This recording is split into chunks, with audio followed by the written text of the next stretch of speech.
receipts because of my leadership. Crime has gone down. And the people were like, crime? No, me like that was a weird one. Bring it back. That was weird. And the one that I'm having a hard time wrapping my head around with Danielle and the other guy that was and again, I can't pronounce his name, so I'm not going to just butcher it on the air just out of personal courtesy. That took over Zvonik's seat. The one that I'm still trying to figure out is the money. And because we hear a lot of times that, oh, well, George Soros is coming in and buying these seats because what can you do when someone else has all the money? Danielle had over $200,000 raised, and there was another group that brought in several $100,000. Yeah, way more than anybody else. And even the other guy that lost, whose name I can't pronounce, and I have deep apologies, had raised over $100,000. Nobody else was even close. And those two end up third and fourth. That's what I'm trying to really wrap my head around. Is we hear from candidates when they come on the air and talk about, well, I lost, but the other candidate had all this money. What am I going to do when they have all this money? How can I possibly fight against that? And yet in this instance, that amount of a war chest that wasn't just more, was light years larger than anybody else. Why couldn't that, or why wasn't it turned into more votes? I'm having a hard time wrapping my head around that one. And the other one just being where some of the voters were. And what I mean by that is no one shown up. Is where was some of the enthusiasm? Where was the, especially on the Republican side of the aisle, if they felt that the Aurora City Council was doing such a good job, where were you? How come? Because, why didn't you turn out and at least fill out the ballot for them? I'm in Aurora. I'm in that area. The ballot was short. I mean, if you really could have done it in 3 minutes. It's not that hard. It was very, very quick. It's not like one of those large, presidential election ballots. It was really short, didn't take a lot of time, and that minimal level of effort. I've got a lot of questions about how people in Colorado that are so worried about getting more Republicans elected couldn't be bothered for the 3 minutes to fill out little bubbles. That I'm trying to figure out. The turnout was like around 30 or 40%. Oh, yeah, absolutely. Even in places like Elizabeth, which brought up a point of discussion yesterday. Should you get fined if you don't vote? Oh, yeah, we were talking about this in the text messages. Right? We're a government of the people, by the people, and for the people. The consent of the governed, and like a majority don't even show up to vote. And so you end up handing the government over to the most passionate kind of extremists in some cases, right? They have the most energy. They're the most committed. They dive into all this stuff. So those are the people that we just handed over to? I don't know. Yeah, and the thing I have a problem with the idea of making voting mandatory or fining is a couple of things of, we want you to exercise your freedom, and we're going to make it mandatory. I don't think that's necessarily freedom anymore. But the other part is, now do that with taxes. Yeah, but the idea being that if you want to fine or you want to punish someone for not voting, does that equal a more engaged voter? Or do you have someone that just to avoid the fine opens up the ballot, fills in random bubbles without reading anything, drops it in the mailbox and says, well, voted, avoided the fine? That I don't think gets us to a better place. That's kind of the problem I have with the idea of mandatory voting. I don't think that the outcome is going to be what you think it is. That's the problem. Join the conversation. We'd love to hear from you. We got a lot to talk about today. Flight reductions coming as a result of the government shutdown. DIA also seeking to pay air traffic controllers wages out of their own pockets in order to cover the FAA's flight reductions. 10%. FAA plans to reduce air traffic by 10% at 40 major airports to maintain safety as the shutdown continues. Well, this finally pushed the Republicans and Democrats together to figure this thing out, get the government back open again. We're going to talk with Dan Wu, president of the newly launched Colorado Center for Law and Order, coming up in the 7 o'clock hour. We'll cover Aurora and the shift that's going to happen there as that goes back to being a progressive-led city. And then Jimmy Sengenberger is going to join us, as was there a repudiation in Littleton of the governor's development plans to turn basically Denver into Los Angeles with just sprawl, high-density, multifamily. Anyways, we'll get to that and more. Would love to hear from you. Join the conversation, 303-696-1971. Now it's time for News and Comment with Blake Olson. Blake Olson. Blake Olson, News and Comment. Good Thursday morning, 44 and cloudy in Denver, expecting a high of 66 today. News sponsored by Pastor Camp Heating and Air Conditioning at 303-777-1234 to learn more about special savings opportunities on Lennox equipment. Our top story, DIA wants to reduce the stress caused by the Schumer shutdown by using its own money to pay air traffic controllers. Airport officials asked the FAA for a waiver to make those payments Wednesday. The airport would ask for reimbursement of those payments after the shutdown is resolved.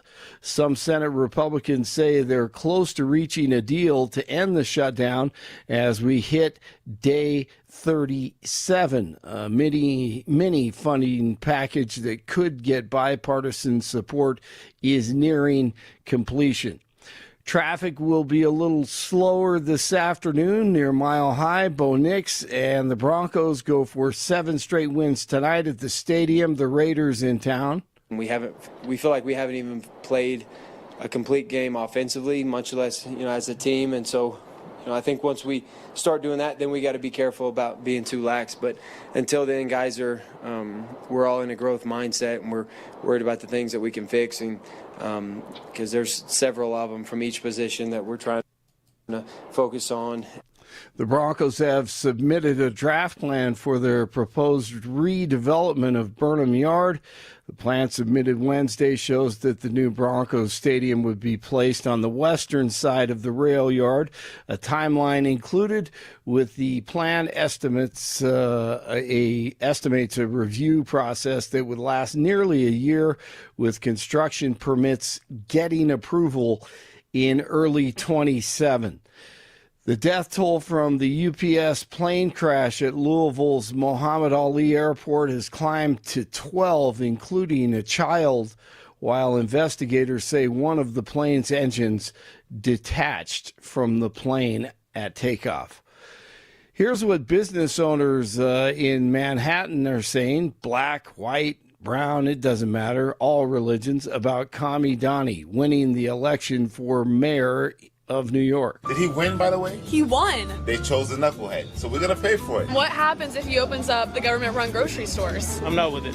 Oh, you don't like the government-run grocery stores? No. $30 minimum wage. Can you explain how that might affect businesses? We're going to hell. It's over. How are they going to make payroll? It's just about all the policy that he's trying to do, increasing the workers and the taxes. It's not good. The minimum wage doesn't help the worker. It just helps the system. Pay more money, more taxes, prices go up. Overnight, half of them will go out of business. So I'm in a blue state, I'm sorry, but I've been red my whole life. Democrats have always ruined, steal, rob, and lie. Any thoughts on having him for 4 years? What I can do is just swallow and try to face it, but it's not easy. We're cooked. We're on the way to becoming a communist state. The city's in trouble. We're in trouble. Good luck. And those are smart people, of course, because they run businesses. Yep. That's coming. It's coming to Aurora, too. $25 minimum wage will hit Aurora. Wow. And it's worked so well in Denver. I mean, have you seen all the great restaurants that are just thriving? Absolutely. It's so clean, too. And safe, definitely. That's incredible. It works so well. I couldn't agree with you more. More with Erica Kirk last night with Jesse Waters on Fox News. A lot of this is from when people came to the campus, the Turning Point USA offices, and left it outside the gates. Also, a lot has been mailed. I mean, it's just unbelievably humbling. But this is all mail. I told them not to throw anything away. I want every single card saved for my kids. And for when, if the day gets hard at your desk, you come into this mailroom, and I want you to come in, and I want you to pick up any of these cards, and I want you to read it so you can put into perspective why you work here. I love that. Overwhelming love for the Patriot. Amazing. There are paintings, drawings, letters, of course, just tens of thousands of things in this room. Charlie was a hero. Thank God for Jesus Christ and people like Charlie Kirk. Nikola Jokic last night, wow, another one, 33, 15, and 16. He has 5 triple-doubles so far this season. The rest of the NBA has 5 overall. That gives you an idea. He 16 assists already on 20 made field goals. That's good. Now Jokic has it. Alley-oop to Gordon. Splash one. 122, 112 Nuggets over the Heat. Thanks, Chris Marlowe. Capitals star Alex Ovechkin has made NHL history by becoming the first player to score 900 goals. He is 40 years old. 42 in North Glen, 43 in Lone Tree, 44 in Denver, and Jeff and Billy continue waking up with Jeff and Bill. Imagine North.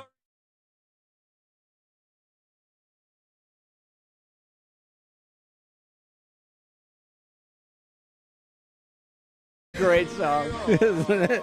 News Talk 710, KNUS.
Welcome back to the Jeff and Bill Show.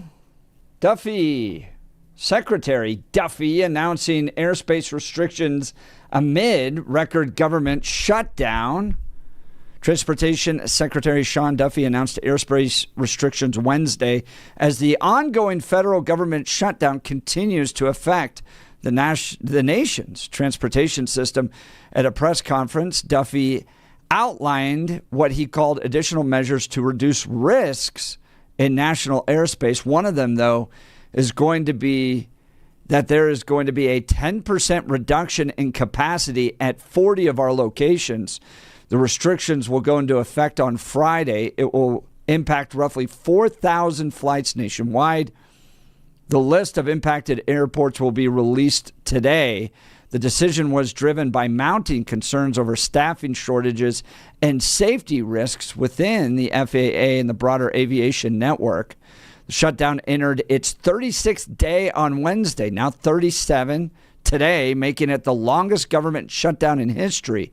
The federal government has been closed since October 1st, significantly disrupting multiple sectors, including air travel, Fox News is reporting.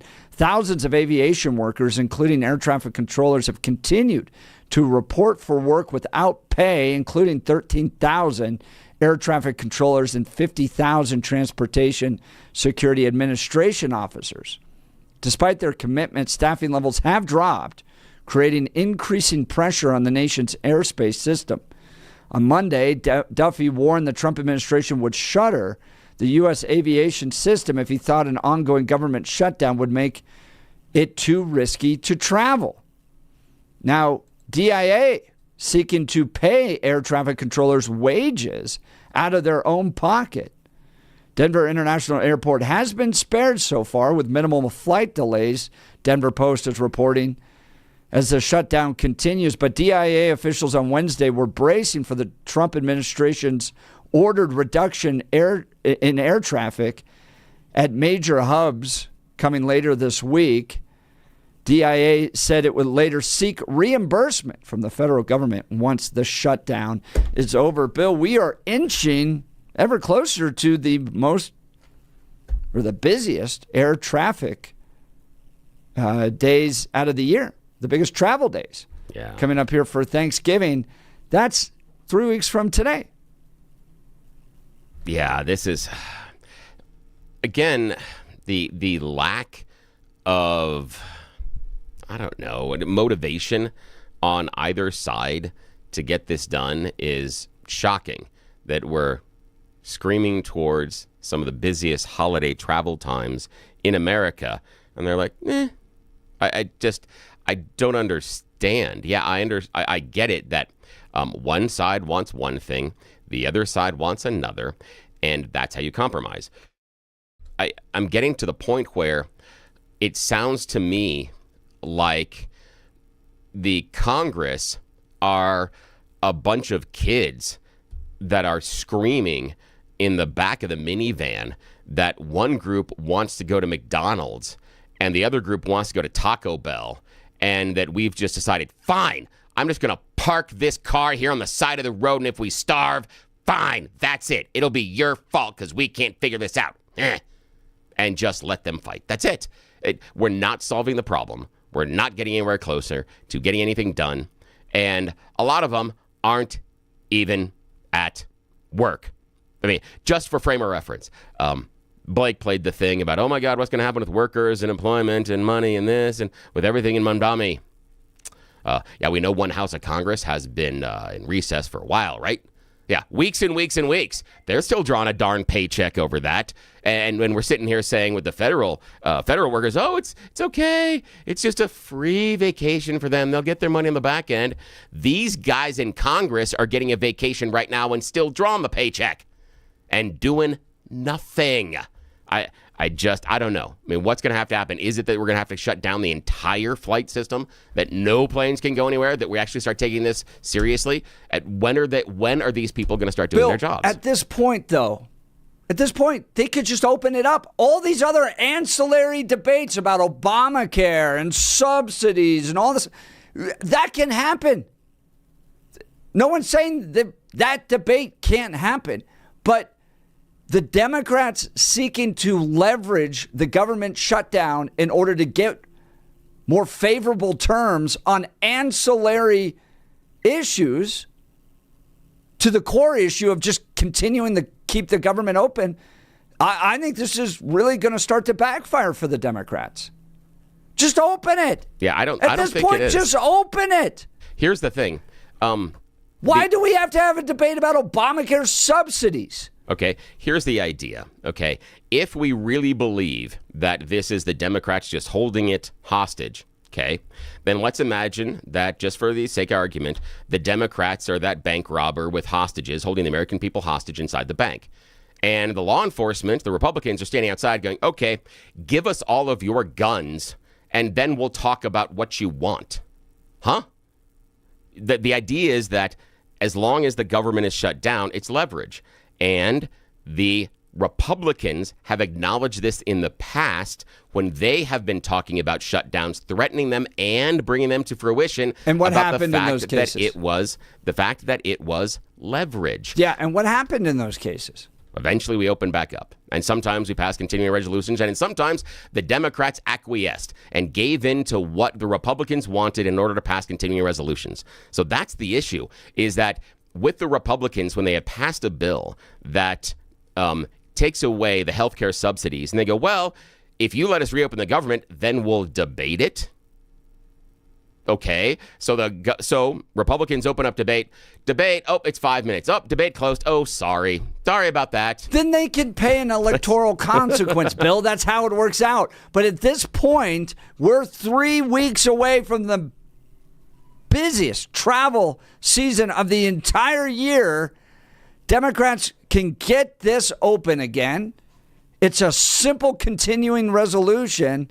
We're at a point now where DIA is paying out of their own pockets to keep the FAA going and the air traffic controllers. Look, if you want to, if this Obamacare subsidy is so absolutely critical, then it stands on its own. This is a Democrat-led shutdown. They are the ones that are keeping the government closed, and it's really going to start to affect you. It's really going to start to get crazy here with Thanksgiving and all those people traveling in just 3 weeks. Is there a way to move forward here? Couldn't they just debate it right now? Couldn't they just debate it right now and include it into any package? There's nothing preventing the debate from happening right now. It's just a bunch of whiny children. Thank you for tying it to keeping the government open. A bunch of whiny children. Have the debate right now. Have the conversation now. Do your job. All you've done is prove that this is Democrats seizing a challenging moment for the country to push their agenda. Rather than putting the FAA workers first, rather than putting the military first, rather than putting our federal employees first, they are the ones causing this problem. And I think it's backfiring. Give us a call, 303-696-1971. Text us on the Dan Caplis Law Text line, 720-819-5115. Let's talk advanced hair restoration. Look, for many of us, it's happening. Your hair is thinning, your crown's disappearing. Maybe hair loss has you feeling your identity's lost altogether. Well, I got good news for you. It's an incredible yet simple one-day treatment that starts growing your own natural hair the very next day, and it's guaranteed to grow for life. It's the Advanced FUE from Advanced Hair. Look, we've all seen the pills and lotions that come with monthly subscriptions. They help retain what you have, but what if what you want is your own natural hair permanently in specific areas? From Advanced Hair's state-of-the-art facilities to their world-class Dr. Tanya Pauls, it's not maybe your hair will regrow. It's guaranteed that your new hair will grow. You decide how much, how thick, and where. It's why Advanced Hair is the winner of Westward's Best of Denver. For your free consultation, $250 off and 250 free hair grafts. Give them a call, 720-459-HAIR, 720-459-HAIR, advancedhair.com, advancedhair.com. Who do you blame for this shutdown? What's it going to take to finally turn this around? Duffy announcing later today a 10% reduction in capacity at 40 airport locations across the country. What's finally going to open this thing up? Give us a call, 303-696-1971. Text us at 720-819-5115. You're listening to The Jeff and Bill Show. This is Denver's talk leader, News Talk 710, KNUS.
What would you call that music? Waking up It's an earworm. with Jeff and Bill. It's an earworm. It just. I'm sitting trying to go to bed last night, and I'm hearing "Waking Up." Is that like pop?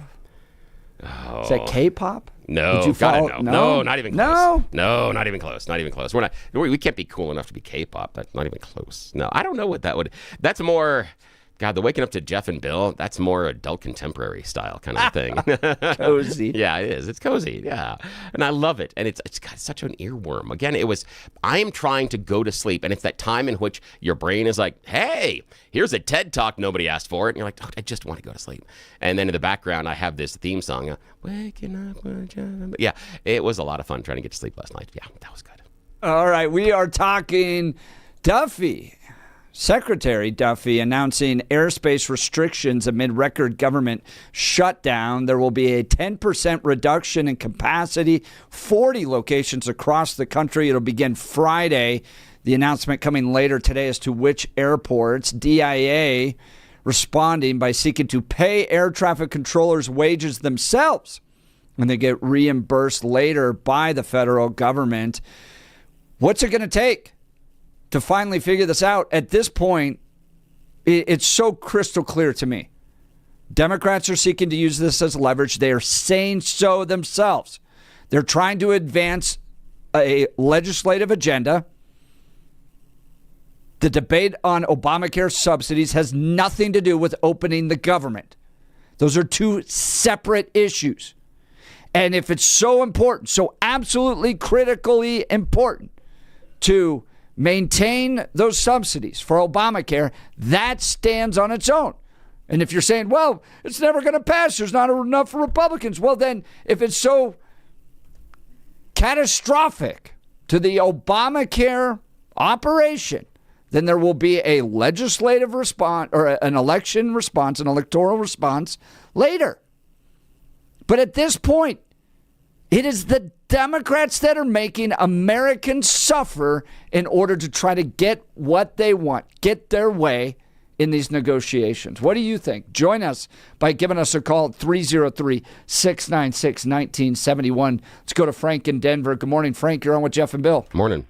Morning, guys. I sense a certain desperation in both parties, probably as reality comes closer and closer. You know, more desperation, I think, in the Democrats because they are forced into a position of having to face the anger of the American public, but also the Republicans, too. And it's sad because we can't do things. I think the Republicans feel we can't keep doing things as we have been because there's just no end to the spending.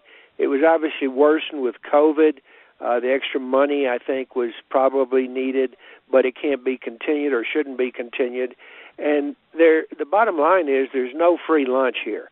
We're going to have to get people, whoever can do a job, working, and the people that really truly need, aid money on the bottom of the pile are going to have to be helped. But people in between are going to have to be looked at and screened, as are any person coming into this country.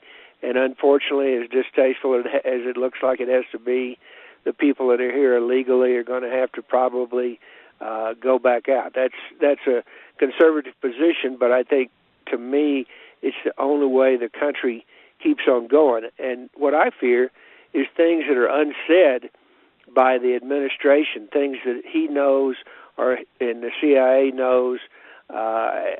You never can tell some of the things that Trump is doing with the shooting up the boats, but that continues. I mean, these people only respect force. It's a tough position we're in, but it's not untenable. I really like the idea of the Denver airport paying for the air controllers because all their jobs are dependent on it too, plus the service to the traveling air traffic. Now, Frank, got a question for you, though. You talked about the idea of the spending being out of control. Then why does the big, beautiful bill expand not only deficit spending, but the debt?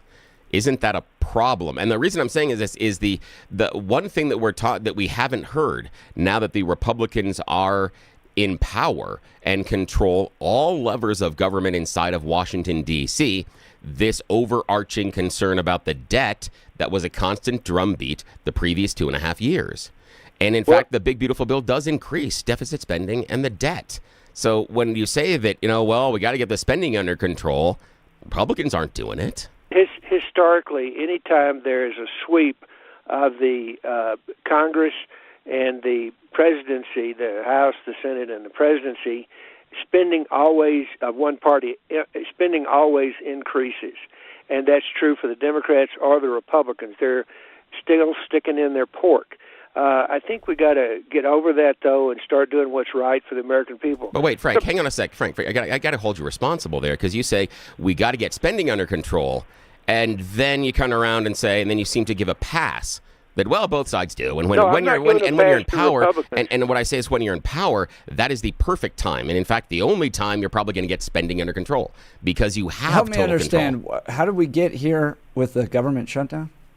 Oh, no, I'm just starting spending. I mean, it just feels like an ancillary issue. I understand that, but I'm asking him about what he talks about. He said, well, Republicans, we've got to get, his premise when he started out talking to us was, well, we got to get government spending under control, and Republicans are going to do blah, blah, blah. So I'm going back to where he started with the idea that what the Republicans were trying to do is get government spending under control. I disagree with the Obamacare subsidies, but go ahead, Frank. But if we want to go back to the idea of the government shutdown and the idea I hear that, you, Bill. I can't justify all these things. I don't know the bill well enough, but that's just history. That when all the representatives, the Senate, and the presidency are under the control of one house, the spending always increases.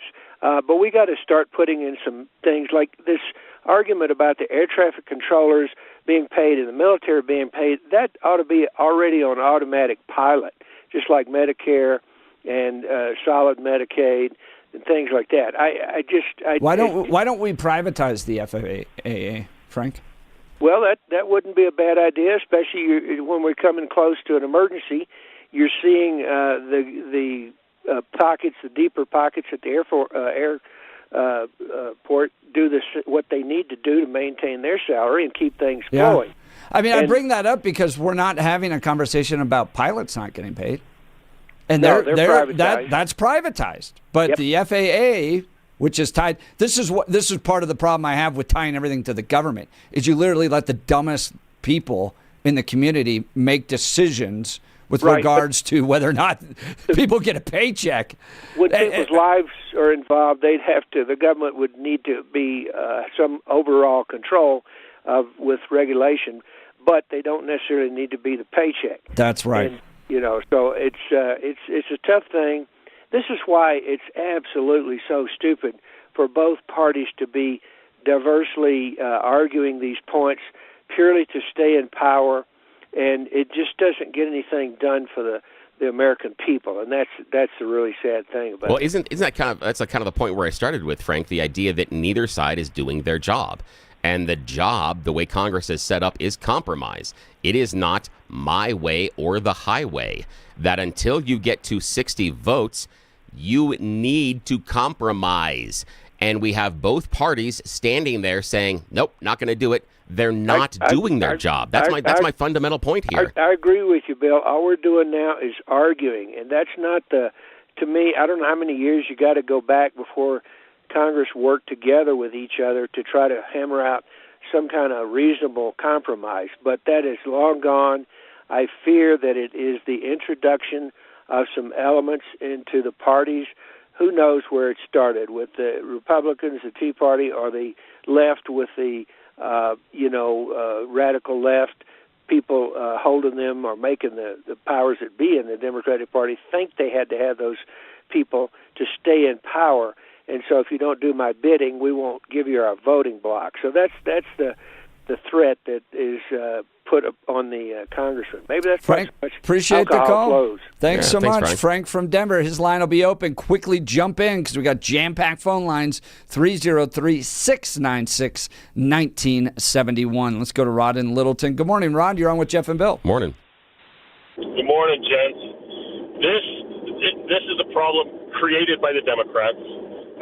Because they're the ones that passed the Obamacare bill. They're the ones that put the sunset provision in the most recent subsidies, and now they want Republicans, and this is something that they do all the time when they're not in power. You have to negotiate with us.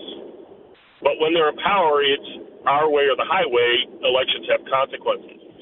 The Republicans have voted to pass this clean CR just like they've done for the last, 14 to 18 times. So this is a Democrat problem. They're acting like petulant children, holding their breath, saying, you have to give me what I want, or I'm just going to hold my breath. But that's what Republicans did under the Biden administration. You have to give us what we want, or we're going to hold our breath. Both sides do this. But you would hold Republicans accountable when it was their turn. In this case, I think you hold Democrats accountable. Most definitely. It's so disgusting that these politicians play these games. But now that the Democrats are hurting far more people than any shutdown that the Republicans supposedly created. This is a problem that the Democrats created, and now they want us to negotiate so they can open the government. No, you guys created this. Let's open the government. Let's negotiate then. That's the time and the place. Pass a clean CR. I'm still mad that they don't pass a damn budget. Why are we doing continuing resolutions instead of passing a damn budget? Because they can't do their job.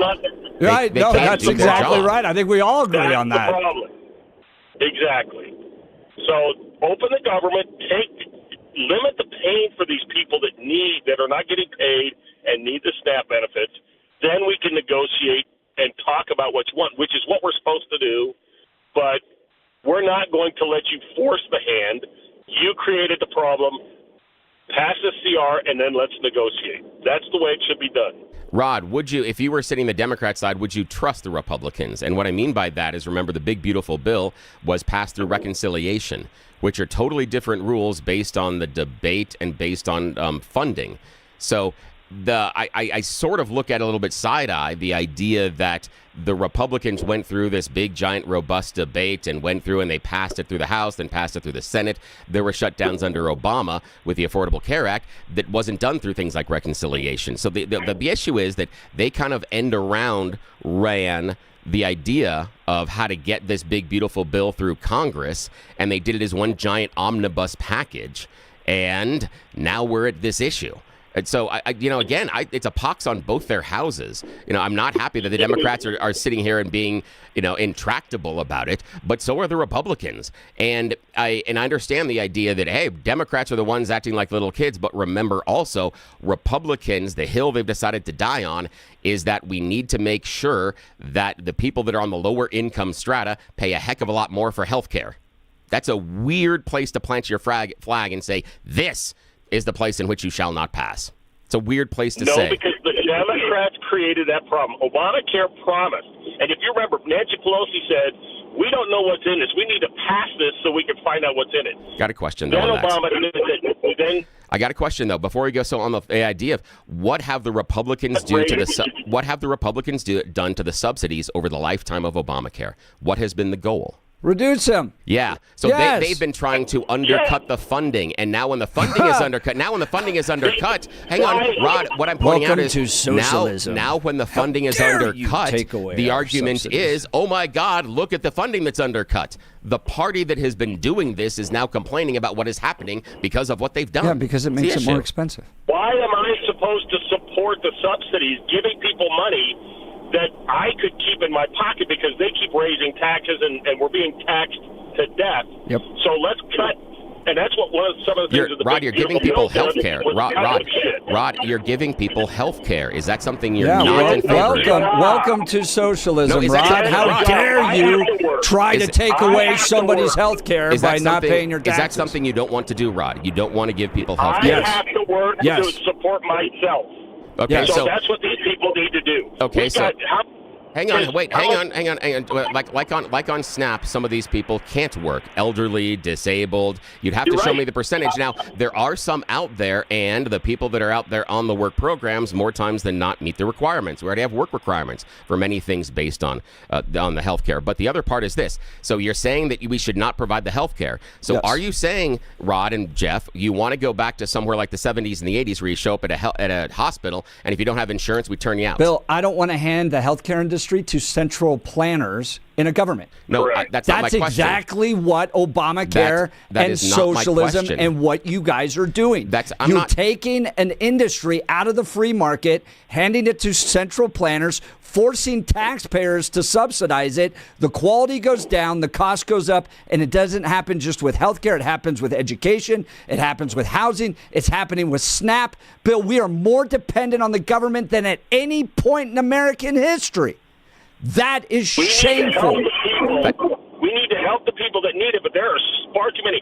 How much has SNAP grown under Democrats? We're at some 40 million people that need this. I don't know if that's correct. There's a lot of people on there that don't do anything, and they just expect the government to pay them. And you could look at the memes all over the internet with these people talking about you need to support it's your job to support me and my family. Hold on, Rod. That specific thing about your job to support me and my family, that's an AI generated video. In fact, Fox News did a story about, oh my God, look at all these SNAP beneficiary people that are threatening looting and riots. They were AI generated. No, they were AI generated. That's a problem. Now now all of that was a wonderful speech that both of you did, but neither one of you addressed the issue of, are you saying that if someone shows up at the hospital and they don't have insurance, you refuse them care? Is that it? We should care for them, but we need people to stand up and work for themselves. And now, hang on, Rod. Hang on. Some of the people on Medicare and Medicaid can't work for themselves. Again, elderly, disabled, things like that. We showed that. Hang on. We showed that in SNAP. That inside of SNAP, even though SNAP, we only had 16% of beneficiaries that are actually work eligible. So realize that. Now, when you're talking about, Rod, but we need to take care of people we need to give them health care, take care of them in the hospital. What you're saying is we need to take care of these people at the highest possible cost. Nope. Yes, we are. No, yes. It's not the government's job. It's not the government's job. So we should not provide health care for them. The government should not. You live in a world where if the government doesn't do it, Bill, nobody else does it. That's socialist thinking. No, I live in a world where people were denied health care and turned away from hospitals when I was a child. That was the reality at times. Who? And then that's the idea. Who was denied health care and turned away from a hospital? Wait, we have to have names now? But you just said. You said I lived in a world where this took place, and I'm asking who. There were people. Who did that happen to? That was the structure. The structure no, at the it wasn't. time. Yes, it That's was. why you have religious-based hospitals, No, Bill. that was the structure at the time. That's why everything's named like Saint this and Saint that and Saint this. That didn't happen. Yes, it did. It did not happen. Yes, it did, Jeff. No, it didn't. And you created a system I didn't create that requires... anything. No. I didn't get to vote. I didn't get to do anything. Fine, I'll put you in with all the socialists. Good. You have created a system... You're wrong about free market system in the healthcare You've created a system that requires, that is so dependent upon taking money from other people in order to prop it up, because God forbid somebody showed up at a hospital in the 70s and didn't get care. I asked you who that was. You can't name them. So we're going to go out there and tax everybody else. Just because I don't have a name doesn't mean it didn't exist. But you said it happened. Yes, and it I'm did. telling you History that you're in a tells you it place now happened. where you're going to tax every single American in order to subsidize a system where the quality goes down and it gets more expensive. You are a central planner socialist. It doesn't work. And we're more dependent on it and more dependent on the government than ever before. We can't even feed our kids in the state anymore. That's wrong. You're tossing around things that are completely wrong. It's completely wrong. I'm not a central planning socialist. That's it. I think that's exactly what you've argued for. No, not at all. But that's okay. Not in the least. I've talked about changing and modifying our healthcare system in a way that it would help people. That's fine. Who does the changing and the modifying? The government would have to modify the rules and regulations, because that's basically how it works now. Rest my case, the government. Rod, I appreciate the call. Thanks so much. We got You Choose the News coming up. What the point is. You're listening to the Jeff and Bill Show. News Talk 710 KNUS.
Welcome back to the Jeff and Bill Show. Phone lines are hot. Text messages are hot. Suzanne's calling me a hypocrite. What happened to your Christian faith?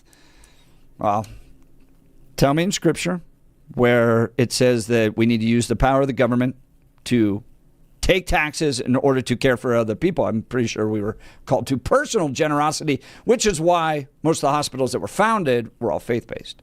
But feel free to text in. Give us a call. We'll continue the conversation. Now it's time, though, for Bill Thorpe's You Choose the News. Yes, it's time for us to laugh a little bit together. It's You Choose the News, America's favorite fake radio news game show. You know how this works? I browsed interwebs for moments this morning to find really dumb stories.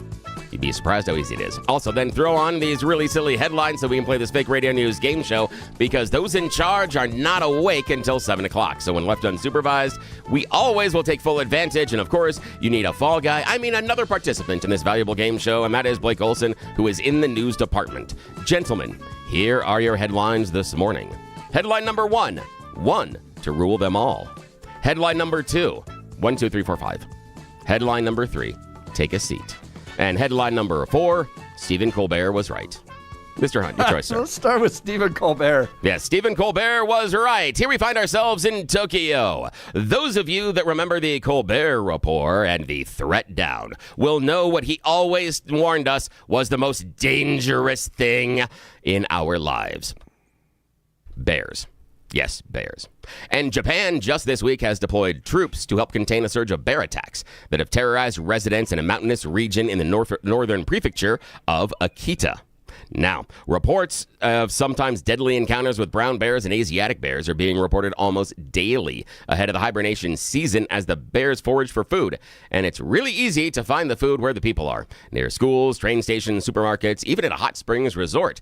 You want a little dip before hibernating. Since April, more than 100 people have been injured and 12 have been killed in bear attacks all across Japan. The government has estimated their overall bear population more than 54,000. It's a big threat down. Soldiers, however, have said they will not open fire. They'll be just using food traps and boxes and things like that and then transport them out of the area. So, yes, Stephen Colbert was right. Bears are the big threat. All right. He's so smart. Yes. Blake, your choice. 1 to rule them all, 1, 2, 3, 4, 5, or take a seat. Take a seat. Yeah, take a seat. That's a great idea most of the time, except if you're in Madrid lately. Spanish police have busted a criminal group dedicated to stealing your chair. Literally.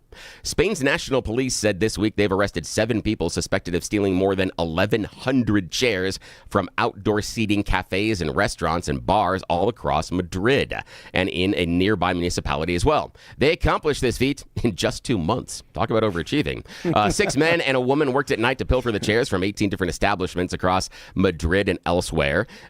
It's also, and this went on through August to September, estimated impact of stolen property, about $69,000. Many of the restaurants and bars leave tables and chairs, usually made of metal or hard plastic, outdoor during the night. No word on what they were doing with their pilfered chairs. I doubt they're holding some sort of lawn event, but I'm just wondering, is there an underground market for stolen chairs?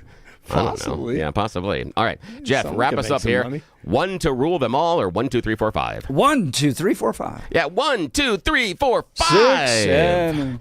Now, you were familiar. One of the most brazen robberies in recent memory happened at the Louvre Museum in Paris. They've been catching people involved in it, but now they're wanting to know about the security. Well, according to a security investigation, the password for their video surveillance system was Louvre. Yes, the name of the museum. Museum. Yeah, that's like naming your password after yourself. I'm sure that was super, super secure. In fact, as they go through some of the security systems, they have found some serious shortcomings, including easy access to rooftops during periods of construction. Wow, who knew? Also, security software is more than 2 decades old and is unsupported by their developer. If you don't think that's a big deal, tell me if you're still running a Windows 98 machine and how that's working out.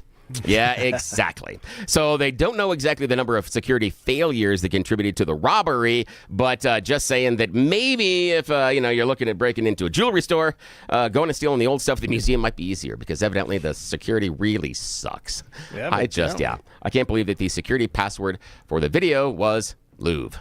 They didn't leave it at 1, 2, 3, 4, 5. All of us are prompted all the time with these stupid little passwords. Yeah, this is I what we also get. wonder if people would have been able to hack that because I feel like they do the computer hacking and I Yeah. don't know. Maybe the computer would have overseen that it was that simple. I don't know if it was that simple. It doesn't. The computer didn't know. So that's it. That's it. You choose a new. Back to you, sir. All right, people, call me. Tell me why I'm wrong. Y'all are fired up on the text messages.